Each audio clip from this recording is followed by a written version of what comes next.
Bonjour, bienvenue dans ce nouvel épisode du podcast AWS en français. Aujourd'hui, nous parlons sécurité, conformité, d'apprentissage machine. Quel est le lien entre l'apprentissage machine et la sécurité et conformité ?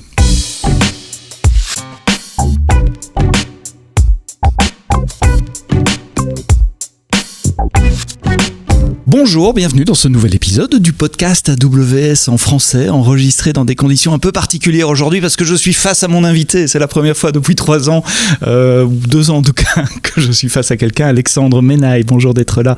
Alexandre, tu es manager des Solution Architects en sécurité et conformité pour AWS en Europe, Middle East et Africa, ce qu'on appelle EMEA, ce qui fait un long nom, en tant que spécialiste sécurité et conformité. Et avec notre collègue Dave Walker, vous nous avez préparé un contenu sur la sécurité de l'apprentissage machine. Alors j'avoue qu'avant d'avoir préparé ce podcast, moi j'avais jamais vraiment fait le lien entre apprentissage machine et sécurité. Pourtant il y a des tas d'aspects super importants.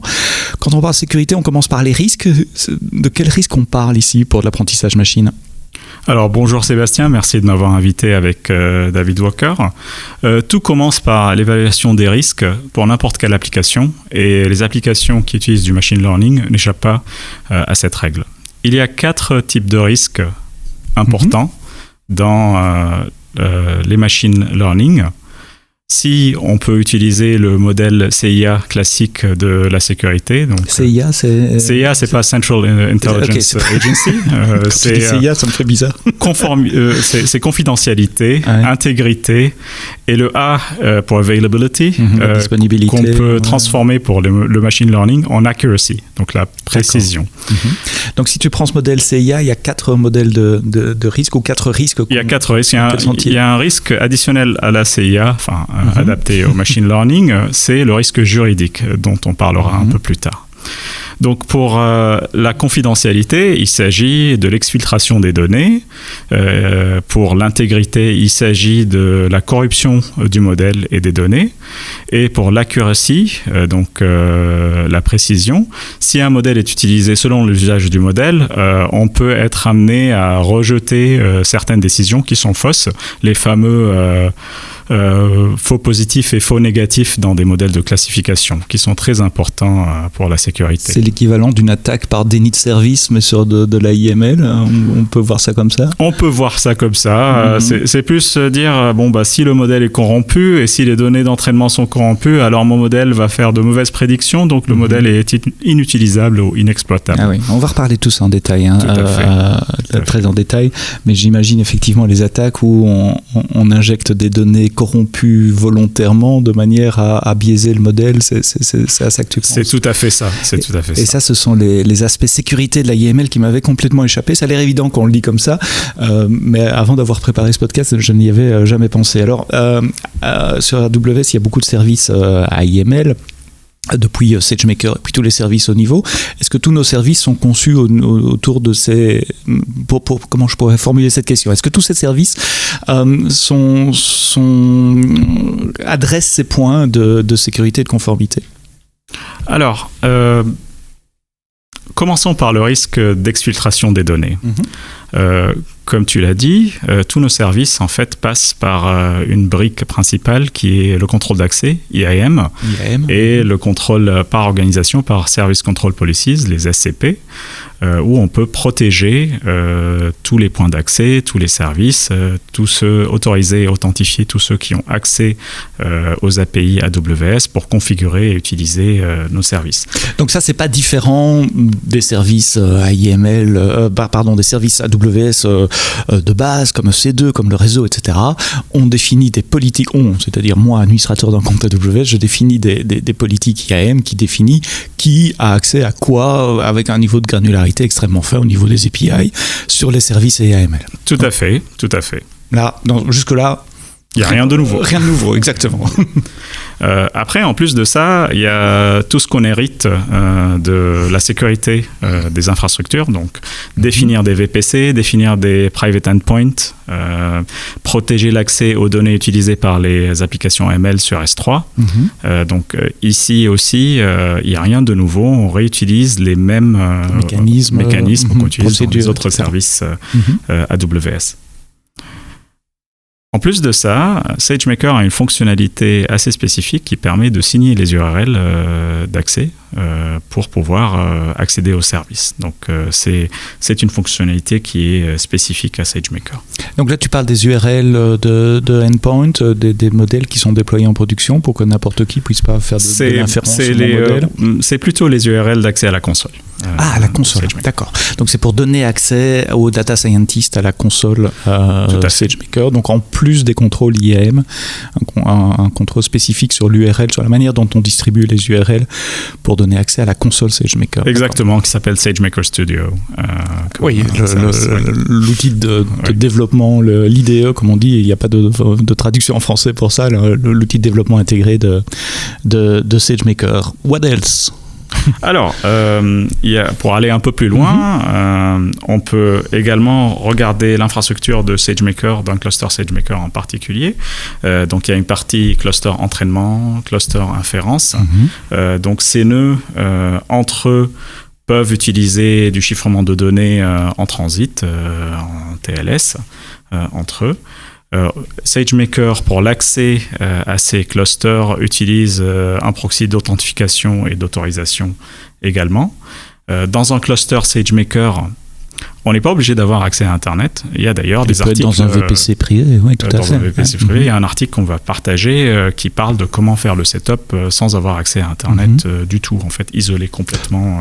Comme on le fait, alors j'ai moins utilisé SageMaker, mais j'ai utilisé un peu de MR et de Big Data il y a quelques années, et finalement on fait ça aussi. Nos clusters Hadoop, on peut les faire tourner dans des VPC privés qui ont juste accès à S3 à travers des endpoints VPC, et garder tout ça dans notre bulle, dans la sécurité de notre compte AWS. C'est exactement ça.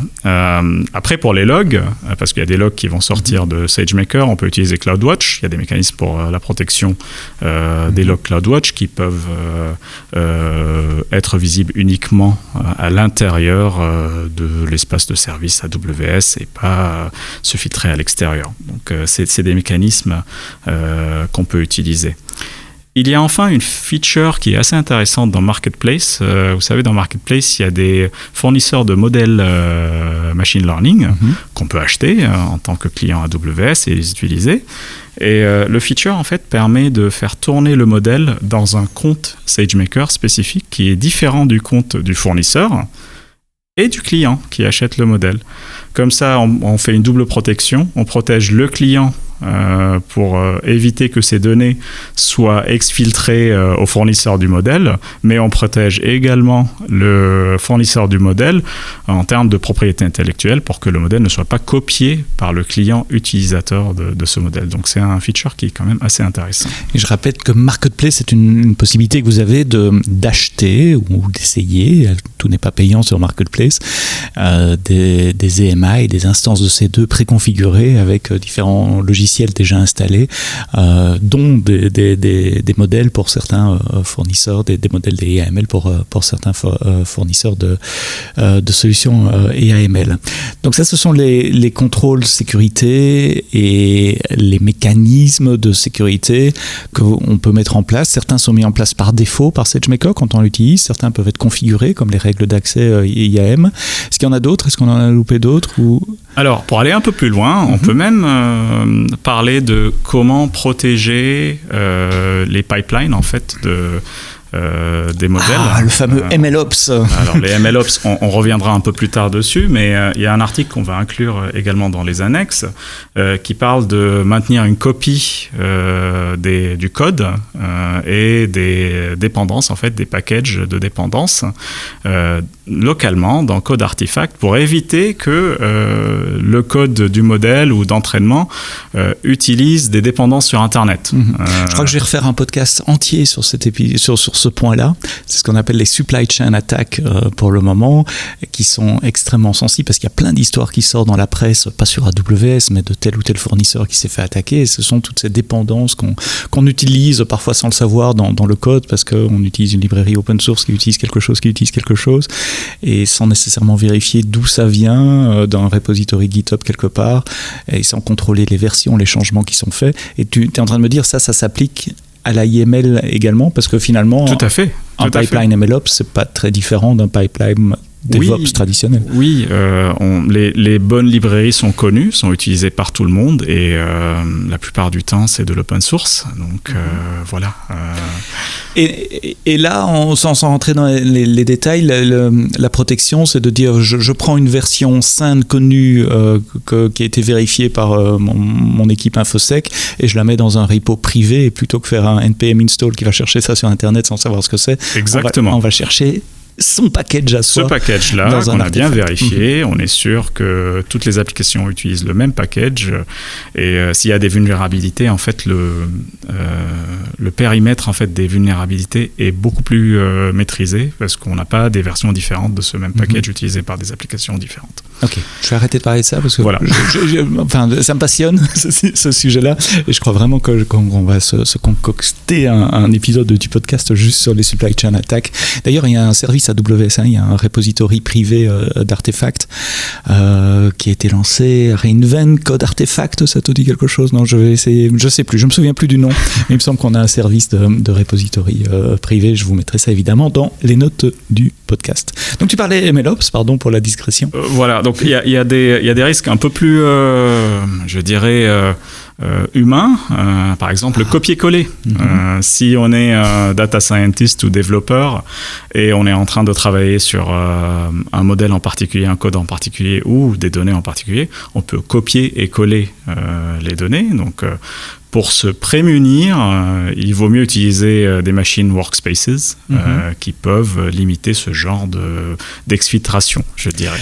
Alors ça, ce sont tous les mécanismes de sécurité inclus dans les services AWS, de par l'architecture, de la construction même des briques de réseau et de virtual machines d'AWS, d'IAM, on en a parlé. Mais à la base de la IML, il y a de la donnée. Et on dit toujours que la donnée, c'est l'or noir du 21e siècle et plus tard. Donc la base de la protection d'un projet IML, c'est protéger ses données. Et là, je suppose que ça n'a rien à voir avec la partie IML, c'est de la protection de données traditionnelle. Comment est-ce qu'on les acquiert, ces données? Comment on les stocke? Qui y a accès? Comment AWS peut m'aider pour ça? Tout à fait. À la base, en fait, la plupart des données sont ingérées et utilisées dans S3. Donc pour S3, on a les mécanismes de protection dont on a parlé, donc IAM, l'utilisation des politiques et l'utilisation des VPC endpoints. Les requêtes à ces données peuvent être analysées également avec Access Analyzer, au même titre que les autres types d'objets. Donc Access Analyzer, c'est un service de sécurité conformité qui permet d'analyser l'ensemble des accès qu'on donne volontairement ou pas à un système comme à S3 et donc de lever des alertes si jamais S3 est mal configuré. Tout à fait. Il y a également des règles config. Donc il y a un service qui s'appelle config qui permet d'appliquer des règles pour des situations non conformes qu'on peut appliquer à S3 également. Donc jusque-là, il n'y a rien de spécifique à la IML. Mais ce sont des points auxquels il faut réfléchir. Attention tout le temps, quelles que soient les données, quoi qu'on fasse avec ces données, on doit surveiller les accès à ces données. Tout à fait. Au même titre, KMS, Key Management Service, peut être utilisé pour gérer les clés de chiffrement et de déchiffrement des données qui vont être utilisées par le pipeline ML, soit pour l'entraînement, soit pour les modèles eux-mêmes, crypter les modèles avant de les déployer. Donc, on peut faire un petit aparté là-dessus. On chiffre des données avant de les donner à l'entraînement. Ça veut dire que l'entraînement peut se faire sur des données chiffrées? Alors, pas tout à fait. En fait, ça dépend de à quel moment en fait est ce qu'on chiffre. On va parler tout à l'heure de risques juridiques, donc on va aller plus loin là-dessus. Les données elles-mêmes, lorsqu'elles sont stockées, en anglais on dit at rest.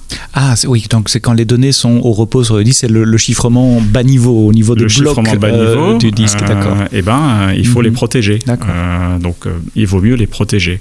Après, lorsqu'ils sont en transit, on peut utiliser des tunnels TLS en fait, mais ça, c'est rien de nouveau. Et là, la gestion des clés qui sert à chiffrer les données at rest, donc les données sur le disque, ça peut se faire avec KMS, qui est un service managé de gestion de ça enlève le undifferentiated heavy lifting. La plomberie, moi je dis. La plomberie, voilà. De devoir gérer ces clés soi-même. KMS, c'est un service qui est certifié FIPS, qui est composé de Hardware Security Module. Donc les clés qui sont gérées par KMS restent dans KMS. n'en sortent pas, et on utilise typiquement une master key sur KMS, et puis on dérive des data keys qui, elles, on va les chiffrer avec la clé maître sur KMS, et la data key, elle peut être stockée avec les données une fois qu'elle est chiffrée. D'ailleurs, on fait souvent ça sur S3. Dans l'enveloppe S3, on va stocker la clé de chiffrement qui va avec. Tout à fait. C'est un mécanisme, je pense que ça fait probablement l'objet d'un autre podcast. Aussi, on pourrait. Tu me donnes des tas d'idées pour le podcast. On peut inviter d'autres experts également pour en parler. Sur l'aspect processus de déploiement, un principe de base qui ne s'applique pas qu'au machine learning, c'est no hands-on prod. Donc, il faut éviter au maximum qu'un humain déploie ou touche la production. Parce qu'un humain, c'est faillible.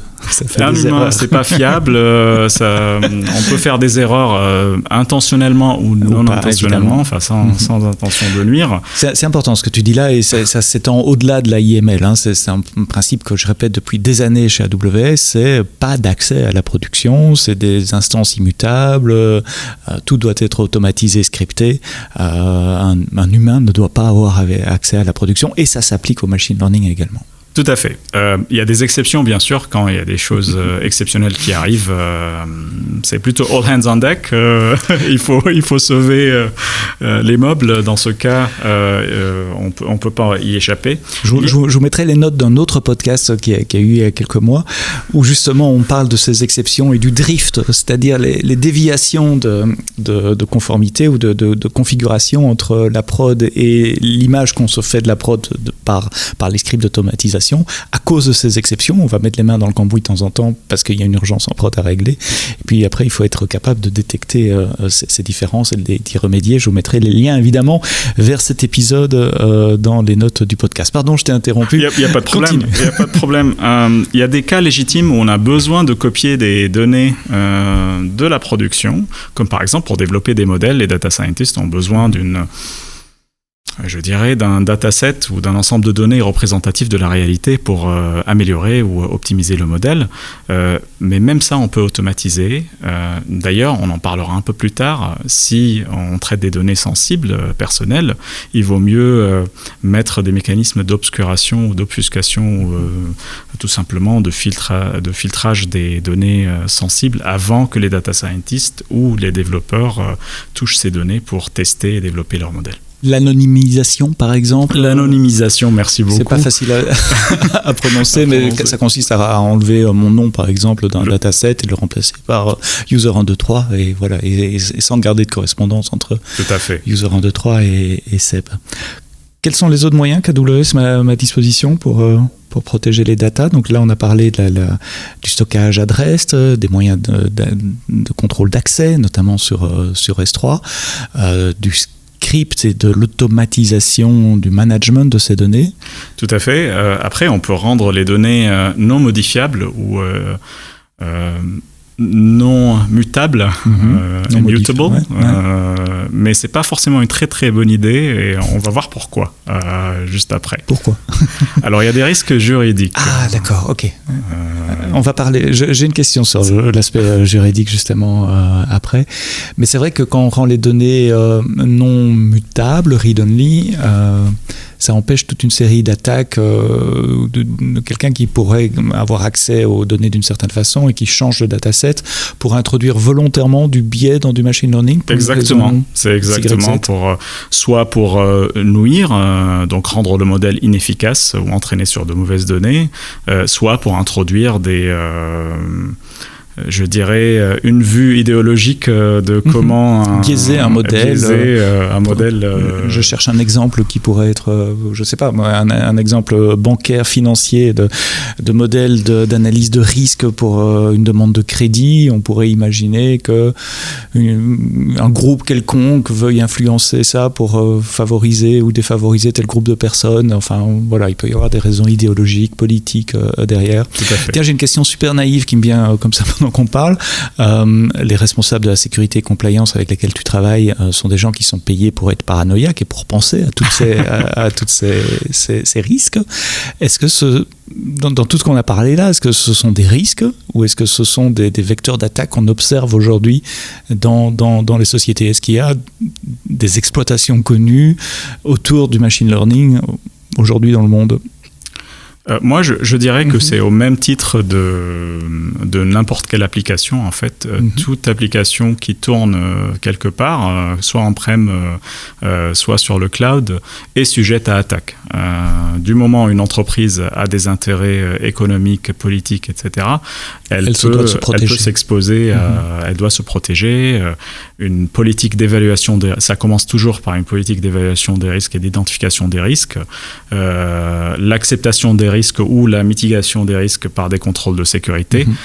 Dans ce sens, le machine learning n'est pas différent des autres applications sur le cloud ou on-prem que les clients peuvent ce que tu as dit, je retiens 2 mots dans ce que tu as dit qui sont super importants, c'est acceptation ou mitigation. J'accepte, je sais que le risque est là, je le considère minimal ou peu probable et donc je ne fais rien pour le moment, ou au contraire je mets en place des contrôles et des barrières pour diminuer ce risque. Protection des données, pardon, je referme cette parenthèse. D'autres points ? Alors, c'est tout ce que j'ai à dire sur la protection des données, en tout cas dans ce contexte-là. On peut peut-être passer au risque juridique. Alors celui-là, il m'est apparu pendant qu'on préparait ce podcast et j'avoue que j'y avais pas pensé. Et c'est Dave Walker, notre collègue, qui a levé le point en disant et quid du RGPD et GDPR en français, avec 2 choses notamment qui sont dans le GDPR. Alors, soyons clairs, ni toi ni moi, on fait partie d'un groupe légal, nous sommes des techniciens, donc on a forcément une connaissance limitée des sujets légaux. Mais il y a 2 points intéressants dans le GDPR par rapport à l'AIML, et j'aimerais bien les développer tous les 2. Le premier, c'est le droit à l'oubli. Le GDPR me donne, moi, citoyen européen, le droit de contacter ma banque et dire, voilà, je ne suis plus client chez vous, et je veux que vous effaciez toutes les données que vous avez sur mon compte, toutes les données personnelles. Or, il se trouve qu'en machine learning, il peut y avoir des données personnelles à moi qui se retrouvent dans un modèle de machine learning. Donc ça veut dire quoi ? Que ma banque doit effacer ses modèles de production, réentraîner ces modèles en ayant enlevé mes données d'abord. Comment ça se passe ? Comment on peut aider ? Alors, je rappelle que je ne suis pas juriste, c'est pas mon métier, donc j'encourage tous les auditeurs à consulter leur service juridique sur l'interprétation de la réglementation européenne sur la protection des données, la fameuse RGPD. Mais le droit à l'oubli est bien mentionné dans cette réglementation. Notre compréhension est que on doit mettre en place des mécanismes pour pouvoir effacer sur simple requête d'un utilisateur toutes les données associées à cet utilisateur. Alors, il y a des cas où on n'a pas besoin d'utiliser des données personnelles. Ça fait partie également de la même réglementation qui définit c'est quoi une donnée personnelle c'est quoi une donnée personnelle pour identifier une personne physique en particulier. Dans ce cas, c'est beaucoup plus simple. Donc, dans l'entraînement du modèle, on peut essayer d'éviter. Il y a une partie qui s'appelle data preparation, donc la préparation des données juste avant le feature engineering. On peut rendre le modèle insensible aux données personnelles en les enlevant avant l'entraînement du modèle. Et quand tu dis les enlever, c'est vraiment les enlever. Il y a exactement, pas ou les anonymiser, ça ou les anonymiser, les obfusquer, les obscurir, pour essayer de ne pas avoir un modèle qui les utilise. Mais dans mon esprit du machine learning, c'est des stats, donc ce sont des données agrégées forcément. J'ai pas d'idée je vois pas de use case où il y a des données personnelles vraiment qui terminent dans un modèle, parce que ça va être plutôt, si on parle de personnalisation, de forecasting, c'est qu'est-ce que les gens de 40 ans qui ont tel profil vont acheter la semaine prochaine. C'est pas moi, Sébastien. Ça dépend du modèle. Effectivement, il y a des modèles où on a juste besoin de savoir si la personne est un humain, tout simplement, pour donner un accès à quelque chose, ou des modèles de classification qui n'identifient pas du tout la personne. Mais des fois, les modèles sont faits pour identifier la personne, pour dire reconnaissance je suis Alexandre Denet ou je suis Sébastien. Dans ce cas, c'est inévitable d'utiliser des données personnelles. Une des techniques, lorsque l'utilisation des données personnelles est inévitable d'un point de vue technique, c'est de les indexer. comme quand on indexe quelque chose dans une base de données. Donc on dit que cette donnée-là, identifier cette personne-là en particulier, voici son index. J'utilise cet index pour identifier tous les autres modèles qui utilisent ces données-là. Comme ça, si une requête juridique ou une requête d'une personne arrive et on doit supprimer ces données, on peut les trouver très rapidement dans une base de données parce qu'ils sont indexés. Et après, on dit à notre pipeline qu'on va mettre en place, qui est automatisé et non manuel, de réentraîner les modèles pour enlever toute influence de cette donnée personnelle sur le modèle ML en sortie. Mais donc le droit à l'oubli, ça passe toujours par le réentraînement et la création d'un nouveau modèle. On est d'accord, on ne peut pas enlever d'un modèle statistique certaines données personnelles, on les enlève du dataset, on réentraîne le modèle et ça nous fait un nouveau modèle. C'est ce qu'on recommande. C'est un peu l'exemple dont on a parlé tout à l'heure en prenant le café.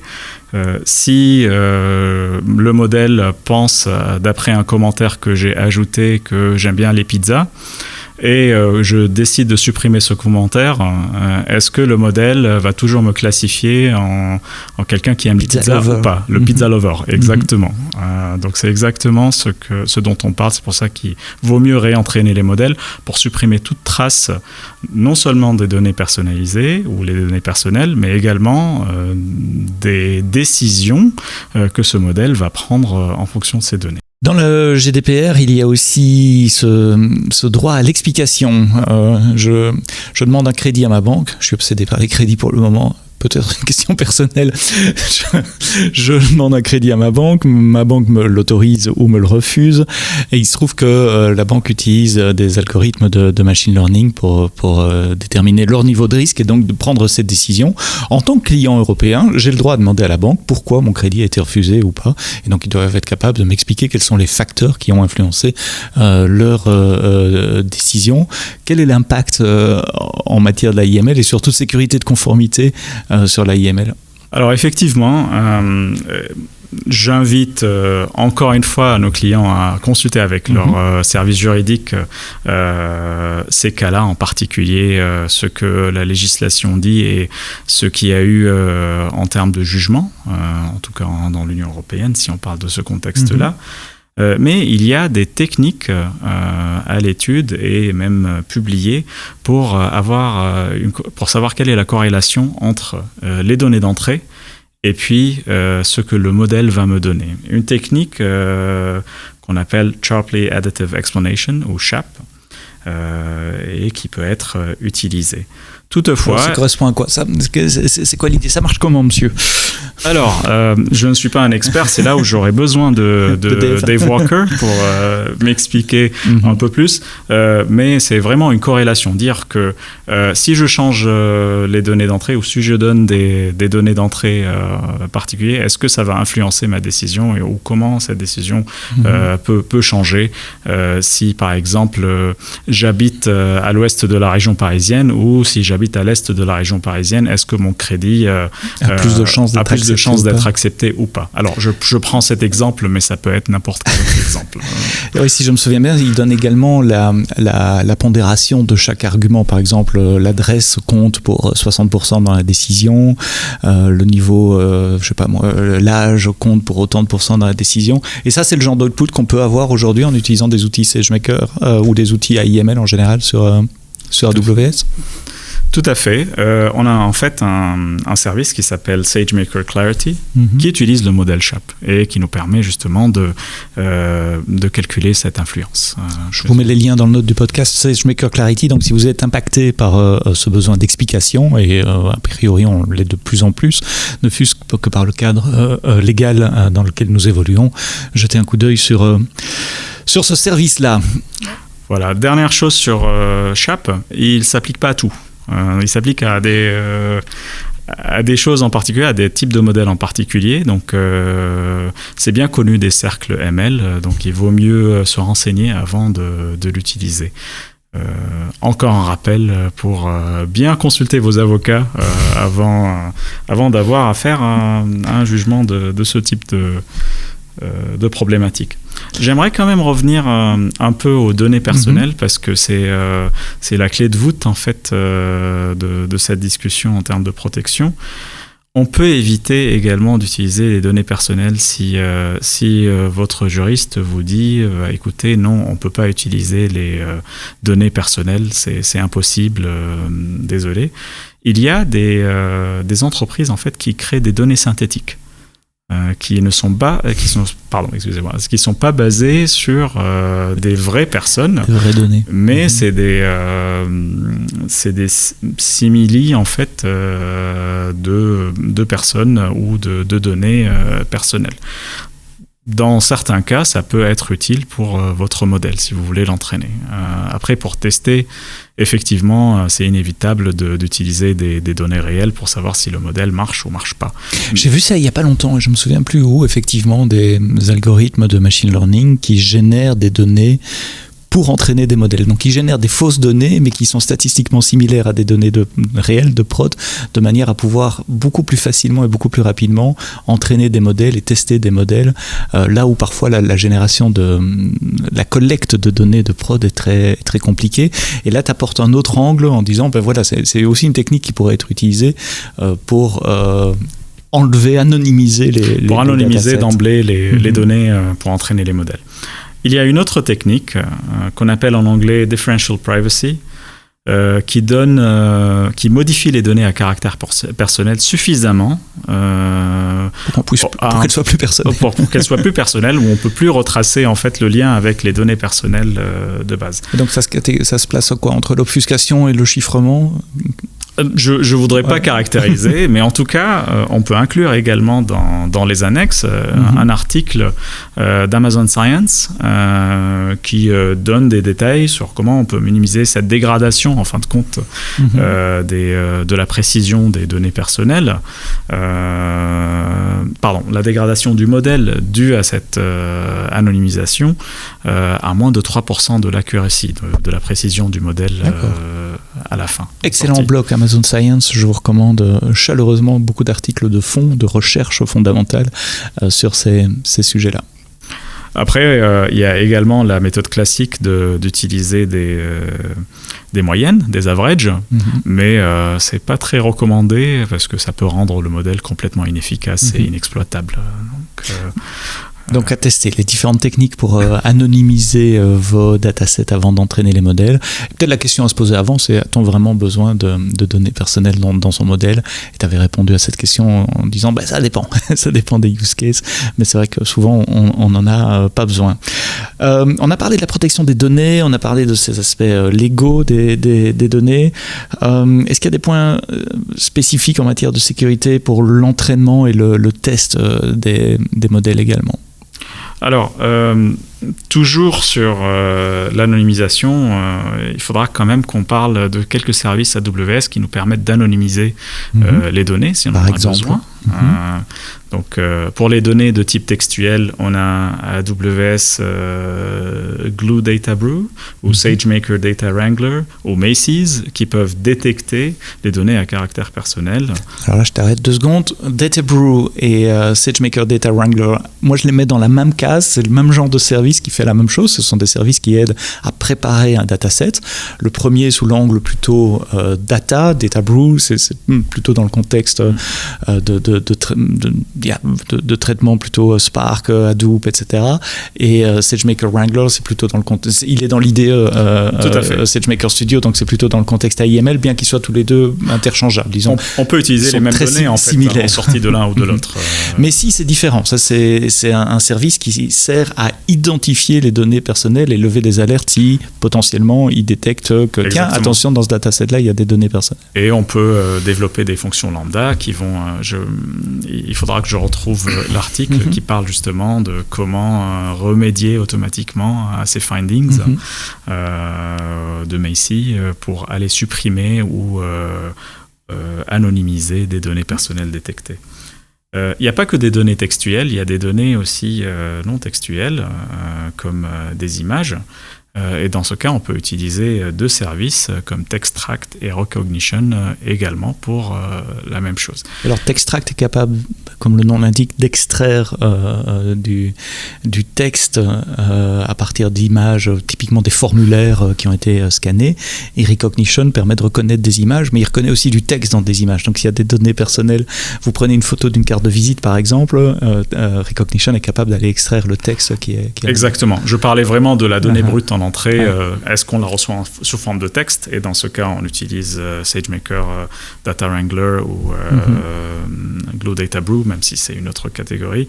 Mais si on reçoit la donnée en entrée pour l'entraînement sous forme d'image, dans ce cas, on utilise Textract ou on peut utiliser Textract et Recognition. Bien, on a parlé de la protection des données, on a parlé des protections au sein des services des AML également.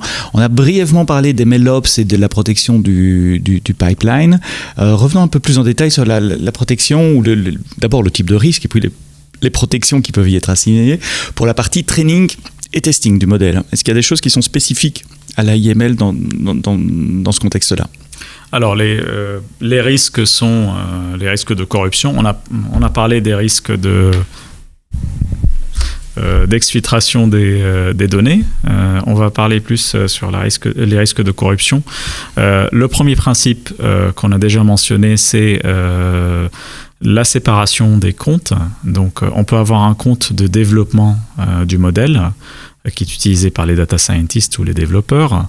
Ce compte va générer, une fois que le modèle est prêt à être testé, un pipeline dans un autre compte AWS, plutôt pour tester le modèle, s'assurer de sa robustesse. Et puis, si le modèle est satisfaisant, on peut déployer en production, mais on ne déploie jamais un modèle depuis l'environnement de développement directement en production. Donc, je voulais juste rappeler cela. Après, pour la robustesse du modèle, donc la capacité à avoir une précision relativement acceptable ou exploitable en fait, enfin, il y a deux techniques et encore une fois on va s'adapter au type de données. Pour les données dites textuelles, il y a la technique de fuzzing qui permet d'introduire ou d'induire d'une manière intentionnelle des erreurs d'entrée. Donc c'est ça l'attaque, je vais attaquer le dataset. Exactement. Pour générer des modèles qui sont incorrects ou qui sont biaisés. Exactement, pour tester et voir comment mon modèle réagit.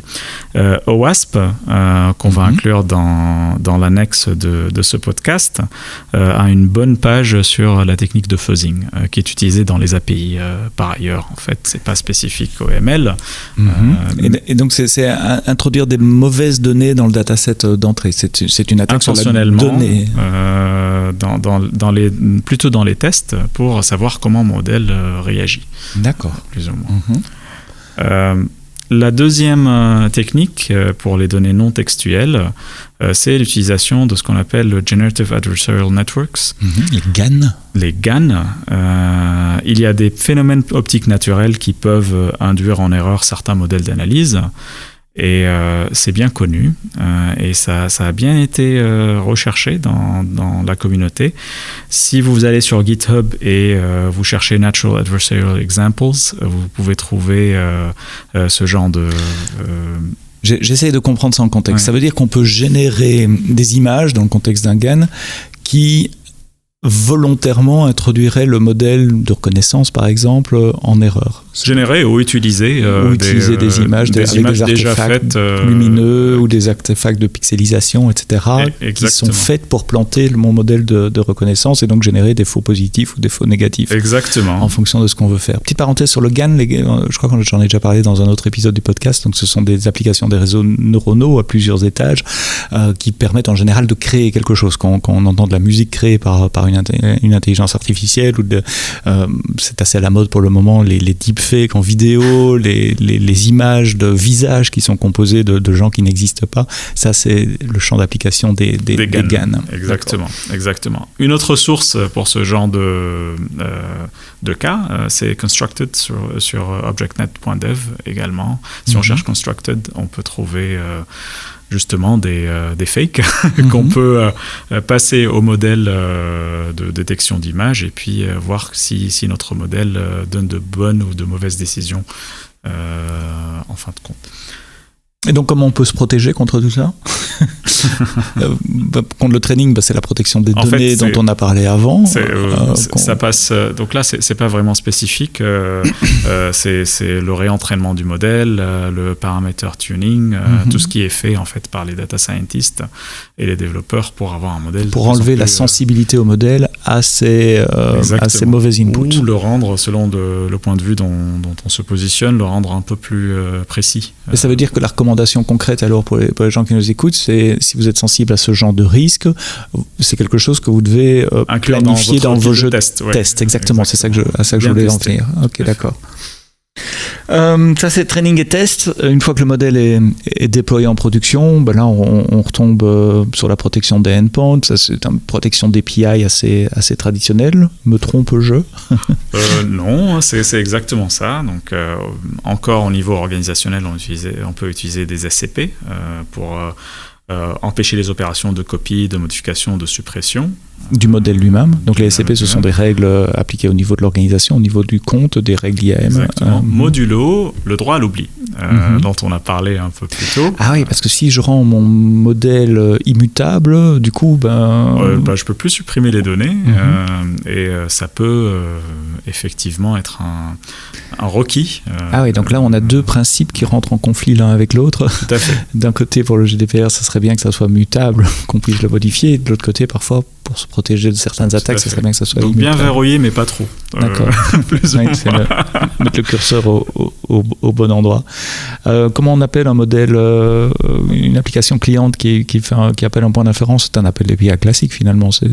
C'est du JSON, c'est de l'HTTPS et des protections c'est un appel, la plupart du temps, c'est un appel API donné. On peut penser au recommandeur d'Amazon.com par exemple pour les produits, c'est appelé en fonction de ce qu'on tape sur un navigateur, donc c'est des API. Et donc à protéger comme une API normale. Tout à fait. En revanche, en préparant ce podcast, de nouveau j'ai découvert un nouveau type d'attaque, c'est l'exfiltration de données par test d'un modèle, c'est-à-dire j'envoie différentes données à un point d'inférence et en fonction de ce qui me répond, en fonction de ce que le modèle me répond, j'en déduis certaines choses sur les données initiales qui ont servi au training. Est-ce que j'ai bien compris? Tout à fait, c'est du reverse engineering en fait, une attaque d'inversion. Imaginons qu'on a un modèle de classification où une courbe en fait sépare le blanc du rouge ou le vert du noir. En général, un modèle retourne un paramètre de précision en plus des résultats. Donc je peux dire ce résultat, je pense que c'est rouge et je suis sûr à 70%, ou je pense que c'est vert mais je suis sûr à 30%. Donc ce qui peut arriver, c'est que du moment où on a une incertitude assez grande en fait sur la décision qui a été faite par le modèle, on peut se rapprocher de plus en plus de cette couche limite ou de cette courbe qui sépare le rouge du blanc et pouvoir déduire comment le modèle est construit et puis le reconstituer en fonction de ces données. Et là, le risque, c'est quoi? C'est un vol c'est un vol du modèle, tout simplement. Mais donc un vol de propriété intellectuelle? C'est pas vraiment un vol de données dans ce cas-là? Un vol de propriété intellectuelle ou un vol d'un avantage concurrentiel par quelqu'un qui voudrait utiliser la même chose. Donc les bons modèles qui ont pris beaucoup de temps à être développés sont bien convoités. Effectivement. Parce qu'effectivement, ça peut donner un avantage concurrentiel dans un domaine d'activité ou un autre. Et comment est-ce qu'on se protège contre ça? Déjà, on peut-être ne pas exposer ces modèles publiquement.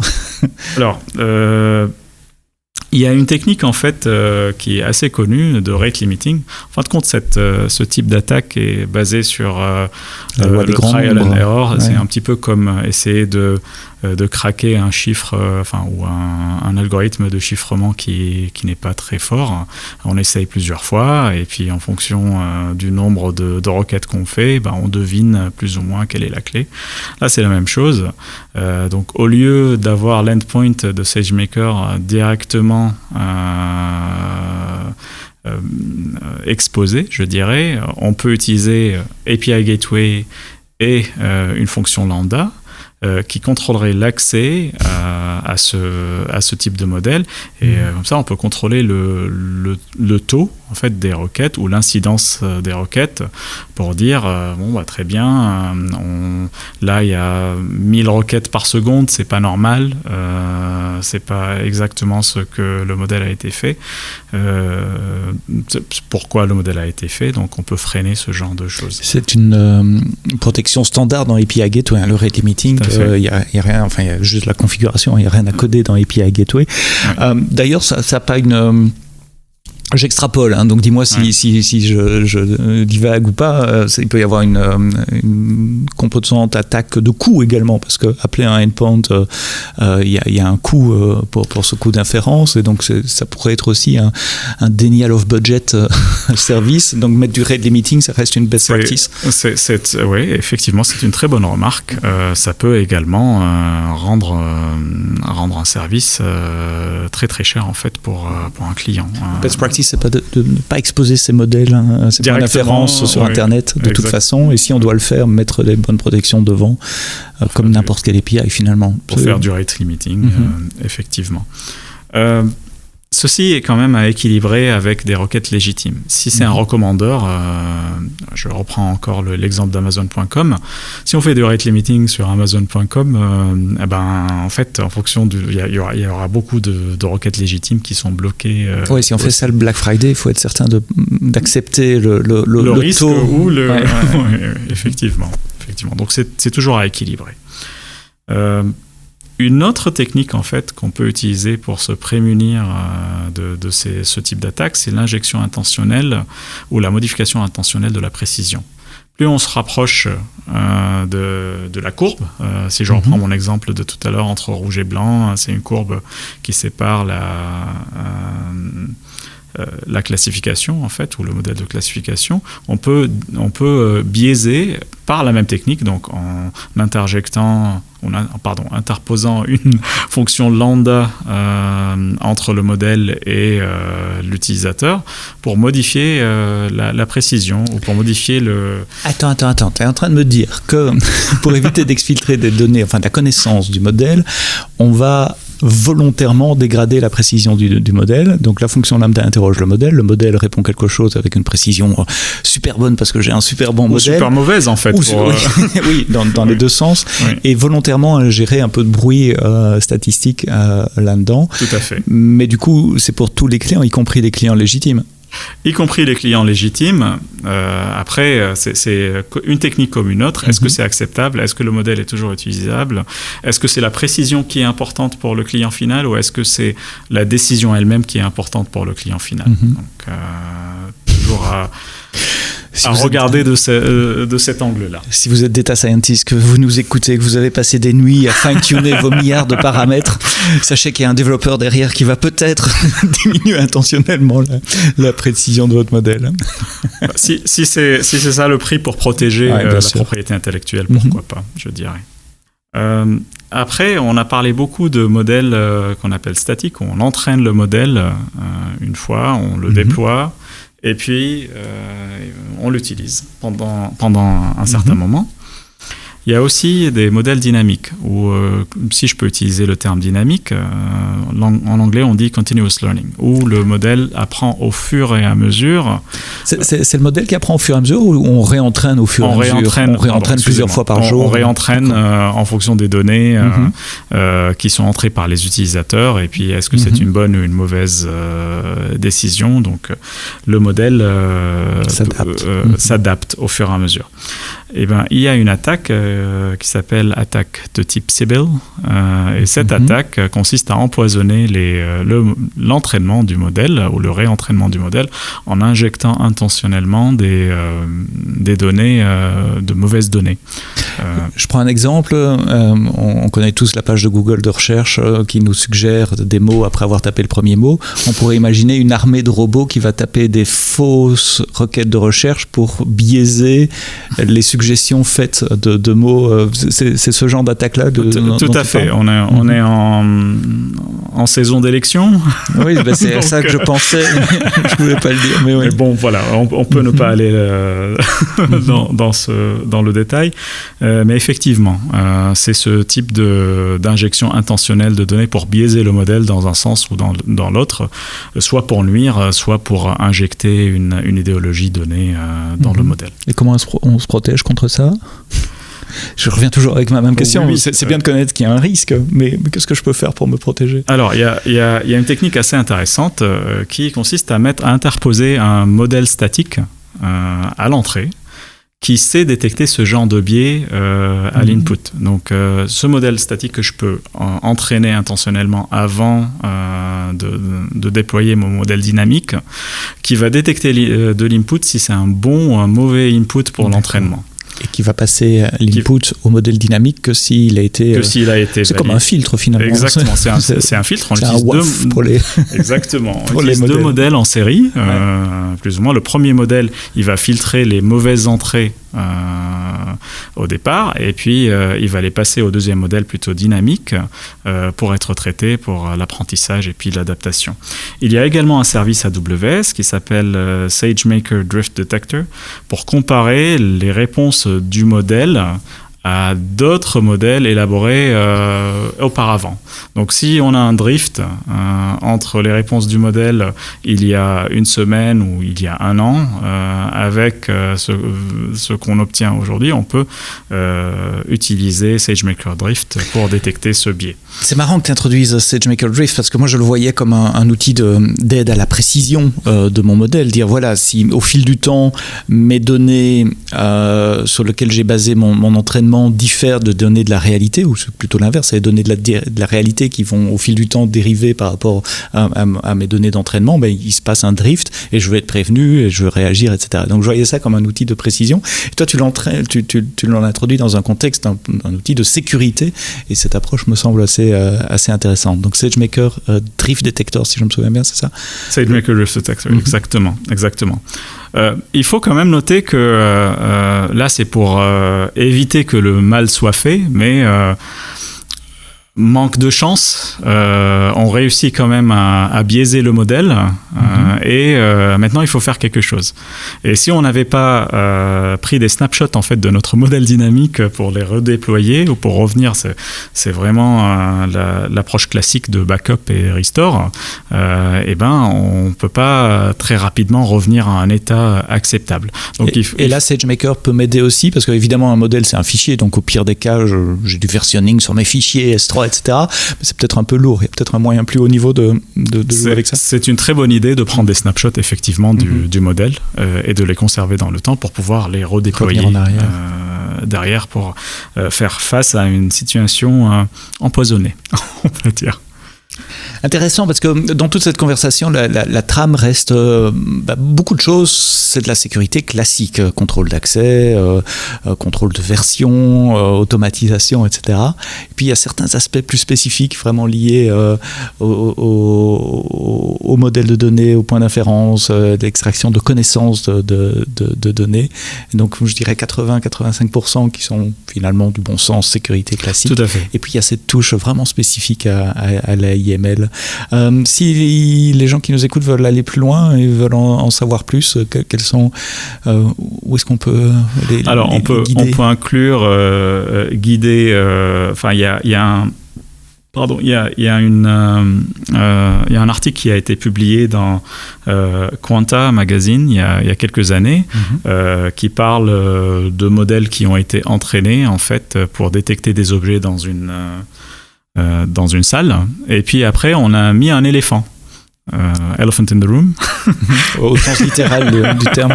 Au sens littéral du terme, et puis du coup les modèles n'étaient pas du tout exploitables en fait. On n'a pas réussi à détecter l'éléphant, mais on n'a pas réussi à détecter les objets après avoir mis l'éléphant dans la salle, ce qui me semble assez logique quand même. Mais Alors la technique qui a été utilisée, c'est l'utilisation de plusieurs modèles indépendants. Donc si on sépare notre modèle multipurpose ou multifonction en plusieurs modèles qui vont détecter des objets spécifiques ou qui vont avoir un objectif spécifique, pour rendre ça plus générique, on rend le modèle global beaucoup plus robuste. Imaginez par exemple qu'on utilise plusieurs modèles en série. Donc le modèle 1 détecte quelque chose, le modèle 2 après prend les sorties du modèle 1 et puis détecte autre chose, etc. Ou améliore la précision. À chaque fois qu'on a un modèle indépendant, on peut voir quelle est la précision de l'inférence et quelle est l'erreur associée à la détection. Et en fin de compte, à la fin de cette série de modèles qu'on va utiliser d'une manière successive, on va avoir une erreur globale ou une incertitude globale. On compare cette incertitude globale à notre appétit de risque ou un appétit de certitude. Et puis si l'incertitude est très grande, on peut rejeter l'entrée ou la requête en fait qui a été émise par le client et refuser de donner une décision si on trouve que c'est trop imprécis. Conversation passionnante sur les modèles d'apprentissage machine et le lien avec la sécurité et la conformité. Si nos auditeurs veulent aller un peu plus loin, qu'est-ce qu'on peut leur conseiller? Je crois qu'il y a un white paper, il y a un talk également. Là, on va repasser sur du matériel en anglais. Mais quelles sont les pistes qu'on peut donner? Évidemment, on mettra les liens dans les notes du podcast. Alors, j'aimerais rappeler quand même les principaux messages en fait qu'on a évoqués. La première chose, c'est que si on peut avoir un modèle déterministe en fait pour programmer quelque chose pour la prise de décision, il vaut mieux utiliser ce modèle plutôt que d'utiliser un modèle ML, parce qu'un modèle ML arrive toujours avec une incertitude. Donc si on a une solution, je dirais, avec déterministe à notre problème, et un engin de règles, c'est la meilleure solution possible. Je sais que c'est un avis personnel. Ne faites pas d'AIML. Mais il faut bien choisir quand il ne faut pas utiliser du machine learning. Il faut filtrer ces données pour éviter, quand on peut, des données personnelles en fonction de notre risque juridique. Il faut également tester la robustesse de nos données. Il faut utiliser tous les mécanismes qui existent dans AWS pour protéger l'accès aux données, chiffrer les données lorsqu'ils sont en transit ou au repos dans S3 ou dans un autre mode de stockage. Et ne pas hésiter à designer notre modèle en petites parties, soit en série, soit en parallèle. Donc on a parlé tout à l'heure des avantages d'avoir des modèles en série, mais si on a des modèles en parallèle et chacun prend une décision différente ou la même décision, on peut aussi avoir un quorum pour savoir si on retourne la bonne décision au demandeur. Donc toutes ces techniques sont disponibles en fait pour ceux qui développent des applications ML et qui veulent garantir la sécurité. Est très important de regarder le machine learning d'un point de vue risque juridique au regard de la RGPD avec votre juriste, bien sûr. Nous ne sommes pas des avocats. Le droit à l'oubli, le droit à l'explication, toutes ces problématiques qu'on a évoquées auparavant. Donc c'est une checklist avant de se lancer dans un projet AIML. Ou au cours, jamais trop tard. Au cours, bien sûr, évidemment. Tout ce dont on a parlé aujourd'hui a été préparé par notre collègue Dave Walker, qui a fait des présentations, des white papers et des conférences sur le sujet. On peut les retrouver en ligne quelque part? Tout à fait. Il y a une vidéo du UK NDE Dev Days qui va en détail, dans les détails de ce qu'on a évoqué aujourd'hui. Il y a le Well Architectured Machine Learning Lens white paper qui est également disponible sur le site AWS qu'on va inclure également dans les annexes de ce podcast. Ouais, vous prenez votre application de podcast favorite, vous scrollez un peu vers le bas, vous trouverez tout le texte avec les liens des éléments dont on a cité. Ces deux éléments, le white paper et la vidéo DVD, sont en anglais évidemment, mais ça vous permettra d'aller beaucoup plus loin, beaucoup plus en détail que ce qu'on a fait aujourd'hui. de ce qu'on pouvait faire juste avec la voix sans pouvoir vous faire un petit schéma et vous montrer des formules mathématiques sur un écran. Alexandre, merci pour toutes ces explications claires et détaillées. Je rappelle qu'Alexandre est manager des solution architectes sécurité conformité pour AWS en Europe. Merci d'avoir écouté ce podcast AWS jusqu'au bout. Rendez-vous la semaine prochaine pour un prochain épisode du podcast. On parlera des nouveautés AWS des 2 dernières semaines. Rendez-vous donc vendredi et d'ici là, quoi que vous fassiez, quoi que vous codiez, codez-le bien.